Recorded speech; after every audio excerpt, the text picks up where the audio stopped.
This is really messed up, but this is how the game works. And I'm going to break down how I stay so stoic, how I stay so calm, and how I was able to become a seven-figure investor in the crypto asset class and outside of cryptocurrency by not following the get rich quick, by not being on the hype train and controlling my emotions and studying history and how actual patterns work. Remember this. First, they resist it, then they sue it, then they regulate it, then they join it. Draper, you're now in regulation and joining phase. As we go into regulation and joining phase, we're going into full-blown adoption, where TradFi, traditional banks, are going to become crypto banks, and crypto banks are going to become traditional banks. We're at about 3.7 trillion in the crypto market, and the global markets are over 100 trillion. So we have a lot of growth ahead of us. But the key factor to this is how people get wrecked as they try to come in and get rich quick with unrealistic expectations. They don't know why they're investing. They just ask what to invest in. They don't have a game plan, and they don't understand how we always get invited in when the infrastructure is built, and it's often too late. So I'm going to show you a phase thing that I built out for you guys to help you understand how my brain actually works and how Trump told us that cryptocurrencies used for money laundering, nefarious activities, and said he was a dollar guy in 2017, 2018. Jamie Dimon told you it was used for nefarious activities, and he wouldn't touch it with a 10-foot pole, paraphrasing. Larry Fink, the largest asset manager in the world, and I'm going to show you facts, figures, numbers, logic on how they shape the narratives, and then when they're ready, they invite you in. Now, the beautiful thing is with the internet and things like this is that we can actually play in the game. But what happens is because media manipulates you and you get indoctrinated through the media, television tells you a vision, channels information, programs you, that you often come in when it's too late because you get told it's for money laundering, it's a fraud. If it's for money laundering and fraud, then why is the Trump family one of the largest holders now? Why is BlackRock the largest holder in the world outside of Satoshi in Bitcoin? But let's break down what is actually happening. So I built this out for you guys to help you understand how my brain works and how I make my financial decisions and why XRP and Bitcoin are my number one and number two holding. I don't do it off hype. I don't do it off emotion. I do it off logic. So this is what I built for you guys. This is BlackRock and Bitcoin from criticism to crypto leadership. And if you're in the Warrior Academy, I'm going to go in really deep on this in the generational wealth building call on Thursday. So over the past decade, BlackRock, the world's largest asset manager, has shifted from outright skepticism towards Bitcoin to becoming one of the most influential players and shaping the future of the crypto ecosystem.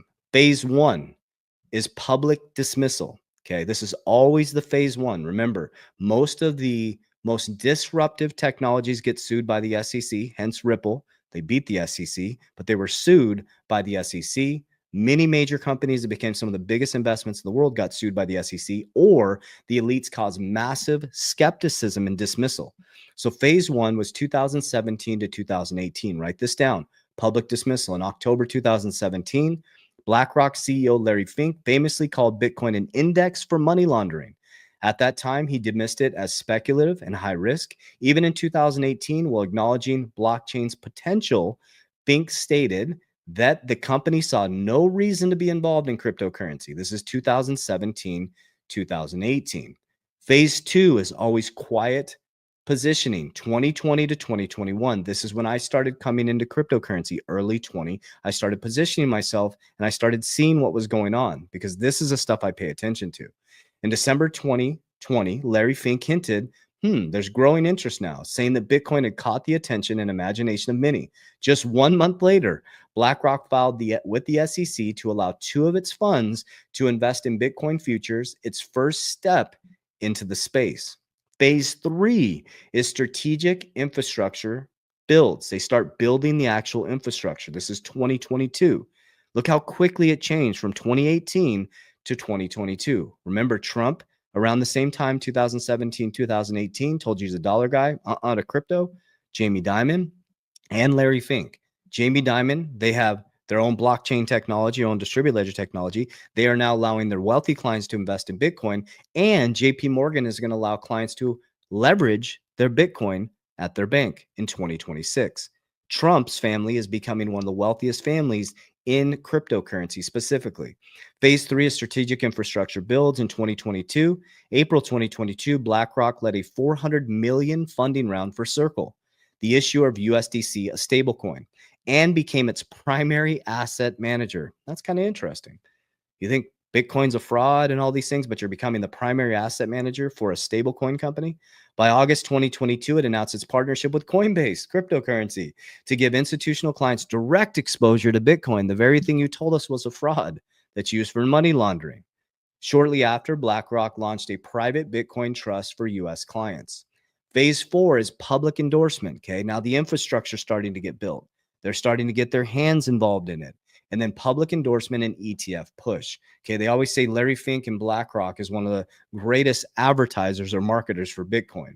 So 2023, this is when I started getting involved in Bitcoin. So XRP is my number one holding. Bitcoin's number two. I got involved in XRP early 2020. I was introduced in 2019. Took me a while to come around. Early 20, I got involved, 2020. June 2023 marked a turning point. BlackRock filed for a spot Bitcoin ETF, sparked global attention. The same month, Fink referred to Bitcoin as digital gold and an institutional asset. That's a big change, guys. A massive change, openly embracing it as part of the financial future. Okay. Now, to give them the benefit of the doubt, maybe they saw the change. Like, hey, we made a mistake. Maybe. I don't know. I would love to hear your comments down below. Or were they quietly building the infrastructure? Bitcoin was created in 2009 at the biggest financial collapse in history. BlackRock was tapped to balance out the Federal Reserve in 2008 and 2020. Okay. BRICS, Brazil, Russia, India, China, South Africa is working to de-dollarize starting in 2009. And then Bitcoin is created and we don't know who Satoshi is. And now BlackRock's the number two holder. And remember, Larry Fink, as a trusted advisor in the past, has worked with Trump. Think about this really quickly. So all of a sudden, Trump comes back and runs as the Bitcoin capital of the world and the crypto capital. This is all good stuff. This is fantastic. When they're quietly positioned, when they have the infrastructure, then they start to invite you in. So in 2023, Larry Fink announced their Bitcoin ETF. And then by 2024, they launched it. Now they're the number two holder in Bitcoin, and they're the top 20 ETFs in the world. BlackRock's Bitcoin ETF is the fastest growing ETF in history. Okay. Trump family has made almost 600, almost 700 million in wealth in the last 18 months in cryptocurrency. Go do your research on how much wealth they built in real estate and hotels and businesses over the legacy of their lifetime. And I believe in the next 24 months, they're going to build more wealth in crypto than they've ever built their whole legacy in real estate and hotels. That's my opinion based on the price appreciation coming up. So what's ahead? 2024 to 2025 and beyond, with ETF approvals expecting and tokenization of real-world assets accelerating, BlackRock is positioned at the center of a shift from traditional finance to blockchain-powered systems. They're literally at the center of it now, guys. Okay, we thought we were running to decentralization, and they've built the infrastructure, and now they're bringing in the system. David Schwartz said it the best. He said, where are you going to go? You're going to go the 5% that own cryptocurrency in the world are going to convert the 95? No, you go and you build the infrastructure where the 95 is. Okay. The system has always been the same. They get you drunk in the Coliseum. The Trojan horse comes in. You're going to wake up in 2030, whether you deny this or not, and you're going to be operating on blockchain distributed ledger technology without even knowing about it. You're literally going to be transacting on cryptocurrency and blockchain. Your card, you're going to swipe and you're not even going to know you're operating on a bridge currency. It's going to be this decentralized system where public and private sector come together. So the key takeaway that I want you to take from this, so you don't get played in this and you don't try to get in rich quick, and you build a fundamental portfolio and you build long-term horizons with short-term profit taking, and understand, okay, it's very important. You understand your emotions are the markets. When you're panicking, we're buying. Okay. When you're celebrating, I'm profiting. I just followed what they did. It made me a millionaire in crypto and it made me a millionaire outside of crypto. Warren Buffett said it the best: buy when there's blood in the street. They literally tell you what to do. Robert Kiyosaki gives you hints all the time. The cash flow quadrant. I built out the cash flow quadrant. Richest man in Babylon. Okay, all the resources are there, guys. This is our opportunity. So when you have these huge liquidity events or profit I do profit taking. People just sit there and ride their portfolio up and write it down. I strategically pull profits, which I'll explain exactly what I do. Key takeaways. BlackRock journey shows how major institutions shape narratives. First, they dismiss it. Then they quietly position, then they dominate. For retail investors, it's a reminder by the time you're invited in, they've already built the foundation. Okay. So this right here, I want to show you guys what's going on with the markets. This is Merlin. This is our demo account here. Okay. So I'm the co-founder and creator of Merlin. This is what the markets look like right now. We're at 120% in Bitcoin, about 1% from its all-time high. Ethereum's making its run. Usually when Ethereum pumps, you go into an altcoin season, right? Another hint right here is your Bitcoin dominance. Bitcoin dominance just dropped under 60%. So here's what I believe is going to happen, okay? What I like to do is I'm a profit taker. I don't just sit there and ride these up and write them down. I built a machine inside and outside of cryptocurrency. So what I do is I profit take. We can show you how to set up an exit plan. So down below, you can click and get 30 days for free for Merlin. In my social media platform, you click the link. You can download Merlin for free for 30 days. It's an interface, okay? We don't hold your keys. We don't hold your crypto. You can see all your cryptos in one place.